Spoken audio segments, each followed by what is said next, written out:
Il était une fois dans un petit village, entouré de majestueuses montagnes et de champs verts, un vieux chariot usé. Ce chariot, qui était autrefois la fierté du village, transportait des marchandises d'un endroit à l'autre, reliant la communauté au monde extérieur. Cependant, au fil des ans, le chariot avait perdu sa splendeur d'antan et son bois s'était affaibli sous l'effet du temps et des intempéries. Un jour, alors qu'il essayait de traverser un sentier escarpé menant au marché du village voisin, le chariot se retrouva coincé dans la boue. Les habitants se précipitèrent pour aider, mais peu importe à quel point ils tiraient et poussaient, le chariot ne bougeait pas.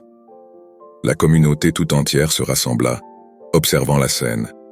Les visages étaient marqués par la détermination mais aussi par l'inquiétude, car ils savaient que le succès de leur petit village dépendait largement des marchandises que ce chariot transportait vers le marché voisin. À mesure que les heures passaient, la charrette restait immobile. Parmi la foule, un sage ancien s'approcha du chariot. Avec des yeux sereins, il observa la situation et dit « La charrette représente nos vies. Parfois, nous nous retrouvons coincés dans des situations difficiles et il semble que nous ne puissions pas avancer. Mais tout comme cette charrette, nous pouvons surmonter n'importe quel obstacle si nous travaillons ensemble et trouvons la bonne manière de le faire. N'oubliez pas, chers amis, que Dieu ne déplacera pas la charrette en la regardant simplement. Nous avons besoin d'action, d'unité et de détermination pour relever ce défi. Nous faisons tous partie de cette communauté et ensemble, nous pouvons trouver la force pour la libérer. La force dont nous avons besoin est en chacun de nous. » Poussés par les paroles de l'ancien, les gens du village se mirent à réfléchir ensemble. Finalement, ils décidèrent de retirer une partie du poids du chariot et de construire une base solide sous les roues. Avec beaucoup de patience et de détermination, ils réussirent à sortir le chariot de la boue. L'air se remplit de célébration lorsque le chariot bougea enfin, et les visages des gens s'illuminèrent de joie et de satisfaction. La leçon de la charrette bloquée nous apprend que les obstacles sont une partie inévitable de la vie, mais elle nous montre aussi que la persévérance et la collaboration sont les outils essentiels pour les surmonter. T'es-tu déjà demandé pourquoi nous faisons face à des obstacles? Les obstacles font partie intégrante de l'expérience humaine. Ils nous enseignent des leçons précieuses et nous aident à grandir. Ils nous montrent que la vie n'est pas toujours facile, mais ils nous offrent aussi l'occasion de montrer notre persévérance et notre détermination.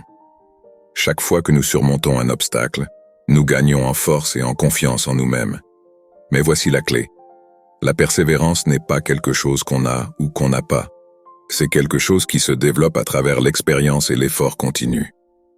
Tu as remarqué comment, souvent, les obstacles les plus importants nécessitent une collaboration pour être surmontés?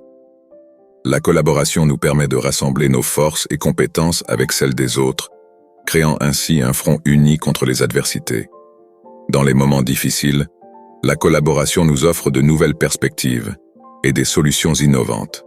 Elle nous montre que nous ne sommes pas seuls dans nos combats et qu'ensemble nous sommes plus forts. Maintenant, pense à un obstacle que tu as surmonté par le passé. Comment t'es-tu senti, en le surmontant? Y avait-il des personnes qui t'ont soutenu à ce moment-là? La prochaine fois que tu seras confronté, à un obstacle, rappelle-toi de ces expériences. La persévérance et la collaboration sont les outils essentiels qui t'aideront à surmonter tout défi que la vie te présente. Qu'est-ce que tu penses de cette perspective? As-tu une expérience personnelle liée à la persévérance et à la collaboration que tu aimerais partager? N'hésite pas à partager tes réflexions dans les commentaires. D'autre part, si cette histoire t'a inspiré, je t'encourage à t'abonner à la chaîne. De la même manière, si tu souhaites découvrir plus de contenu de valeur comme celui-ci, je t'invite à regarder l'histoire qui apparaît à l'écran.